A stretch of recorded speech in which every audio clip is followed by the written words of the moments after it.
এটা ভাঙছে, ওই সাইডটাতে তুই, হ্যাঁ এই সাইডটা ভাঙে, ওই সাইডটা ওই সাইড বাচ্চাগুলো কি ছিল? এটাই ক্লাস, এটা একটা ক্লাসরুম, এটা ক্লাসরুম, এটা ক্লাসরুম, উপরও তো কিন্তু ক্লাসরুম। কিন্তু এখান দিয়ে কি ঢুকছিল নাকি? এখান দিয়ে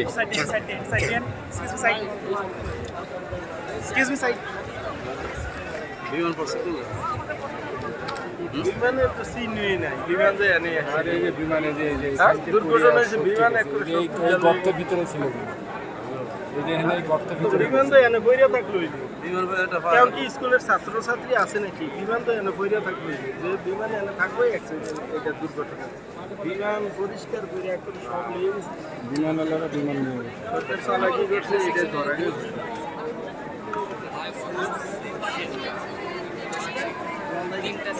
সরকার চালাকি হয় করছে যে না। গর্তটা না, এই গর্তের ভিতরে বিমান ছিল, মাথার ভিতরে ছিল, এনে পড়ে আগুন ধরে তো আগুন গুলাই উপরে উঠে বাচ্চারা এই যে উপরে ছিল।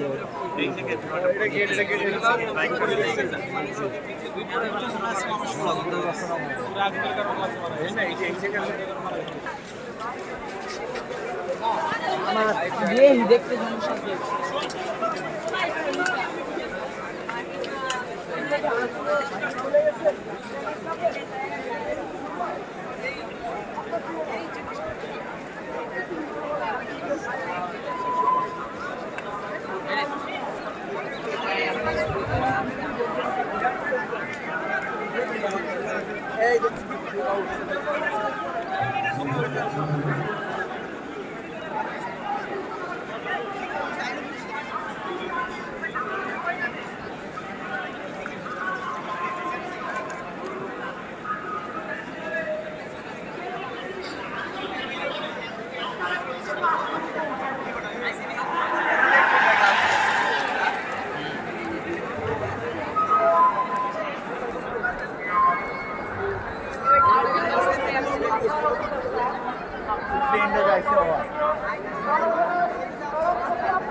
আপনাদের কেন বলে বুঝতে হবে, কাউকে গণঘোষণা করতে হবে, পরীক্ষা করতে হবে। আপনারা শিক্ষিত মানুষ, আমরা কেবল আপনাদের বাচ্চা, আমরা আপনাদের বাচ্চা। আপনাদের কেন বলে দিতে হবে যে কাউকে কার্যক্রম বন্ধ করতে হবে? আপনারা রাত 3টার দিকে, রাত 2টার দিকে বৈঠক করে জানান একটা শিক্ষার্থী ব্যবস্থা কি এরকম, একটা শিক্ষার্থী ব্যবস্থা কি এরকম না? তোমার এই প্রশ্নটার উত্তর দেয়নি। ওনারা শিক্ষা উপদেষ্টা এবং আইন উপদেষ্টা, তারা দুঃখ প্রকাশ করেছে এবং ক্ষমা চেয়েছে এই জন্য।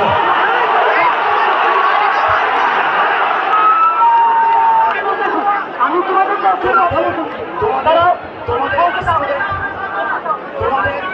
প্রতিনিধি ছিল,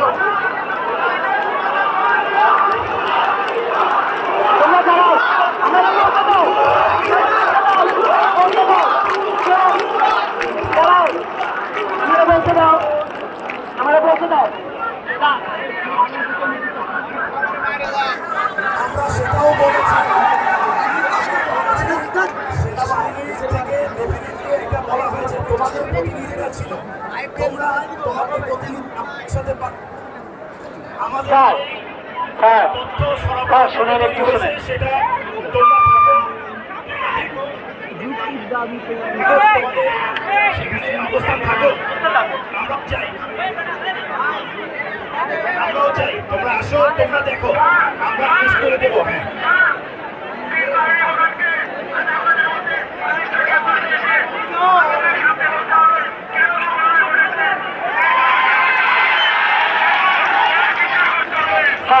হ্যাঁ, আমরা পার্মানেন্ট সমস্যার সমাধান চাই।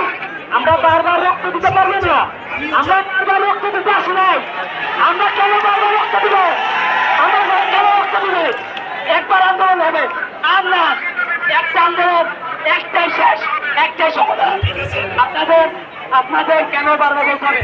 আপনারা শিক্ষা উপদেষ্টা এবং অন্যান্য যারা আছে, তারা কি বুঝেন না?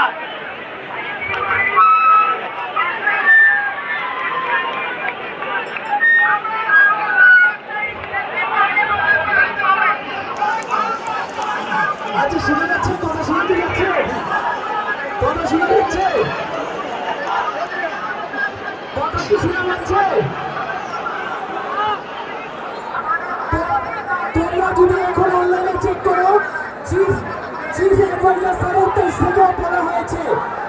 স্পষ্টভাবে বলা হয়েছে যে সেনাবাহিনীকে এই বিষয়ে বিচারে আসতে হবে, স্পষ্টভাবে এটা বলা হয়েছে।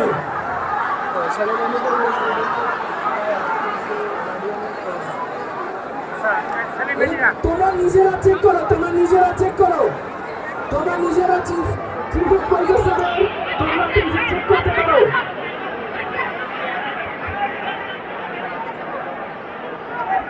রাষ্ট্রীয় শোকের উপর আমরা লাঠি মারি, সেই রাষ্ট্রীয় শোক আমাদের ভাইদের লাশ গুম করে, আহতদের সংখ্যা গুম করে।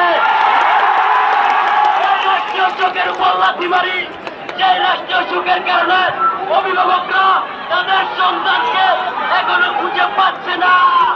হাসপাতাল থেকে হাসপাতাল তারা খুঁজে যাচ্ছে।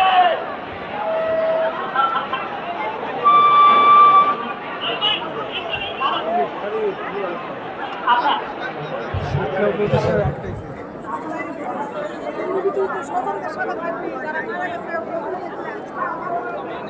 বাইর করবে না।